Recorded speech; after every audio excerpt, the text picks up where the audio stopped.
But perhaps the most common is that we will identify a country that has resources our corporations covet, like oil, and then arrange a huge loan to that country from the World Bank or one of its sister organizations. But the money never actually goes to the country. Instead, it goes to our big corporations to build infrastructure projects in that country, power plants, industrial parks, ports, things that benefit a few rich people in that country, in addition to our corporations, but really don't help the majority of the people at all. However, those people, the whole country is left holding a huge debt. It's such a big debt they can't repay it, and that's part of the plan, that they can't repay it. And so at some point, we economic hitmen go back to them and say, listen, you owe us a lot of money, can't pay your debt, so sell your oil real cheap to our oil companies.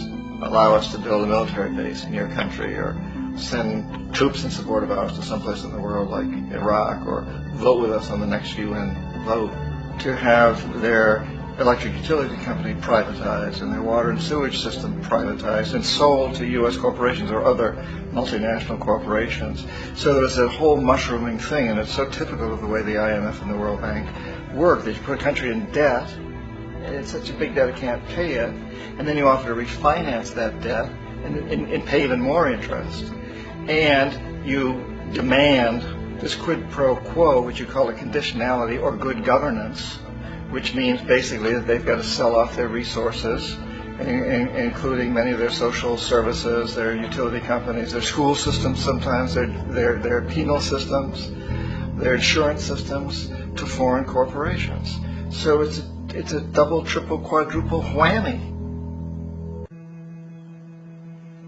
Ecuador for many, many years had been ruled by pro-U.S. dictators, often relatively brutal. Then it was decided that they were going to have a truly democratic election. Jaime Roldos ran for office, and his main goal, he said, as president would be to make sure that Ecuador's resources were used to help the people. And he won, overwhelming, by more votes than anybody had ever won anything in Ecuador. And he began to implement these policies to make sure that the profits from oil went to help the people. Well, we didn't like that in the United States. I was sent down as one of several economic hitmen to change Roldos, to corrupt him, to bring him around, to let him know, okay, you can get very rich, you and your family, if you play our game, but if you continue to try to keep these policies you've promised, you're going to go. He wouldn't listen. He was assassinated. As soon as the plane crashed, the whole area was cordoned off. The only people that allowed in were U.S. military from a nearby base and some of the Ecuadorian military. When an investigation was launched, two of the key witnesses died in car accidents before they had a chance to testify. A lot of very, very strange things that went on around the assassination of Jaime Roldos.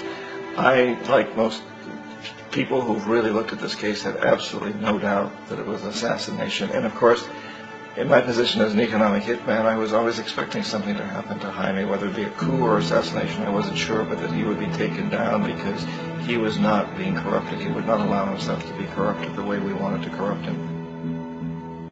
And in that way, we've really created an empire, but we've done it very, very subtly.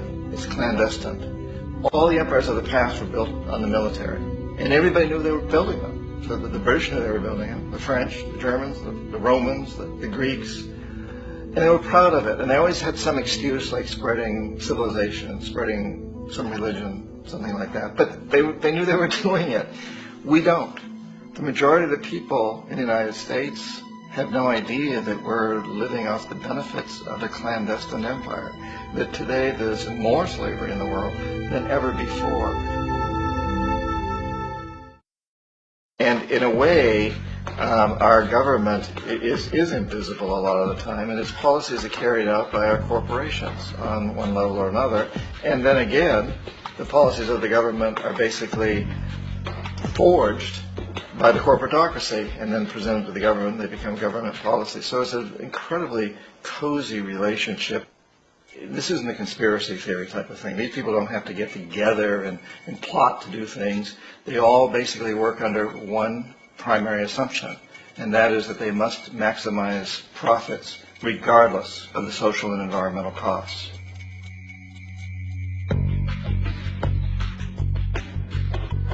The bank and IMF serve this role on a global scale. The basic scam is simple. Put a country in debt either by its own indiscretion or through corrupting the leader of that country. Then impose conditionalities or structural adjustment policies, often consisting of the following. Currency devaluation. When the value of a currency drops, so does everything valued in it. This makes indigenous resources available to predator countries at a fraction of their worth. Large funding cuts for social programs.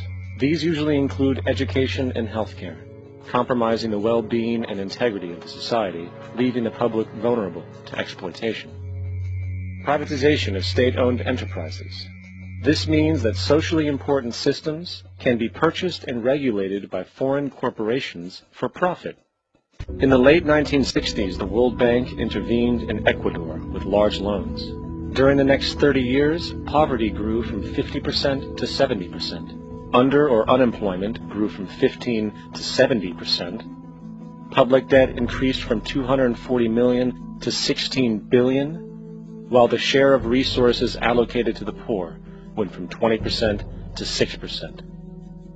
In fact, by the year 2000, 50% of Ecuador's national budget had to be allocated for paying its debts. It is important to understand the World Bank is, in fact, a U.S. bank, supporting U.S. interests. For the United States holds veto power over decisions, as it is the largest provider of capital. And where did it get this money?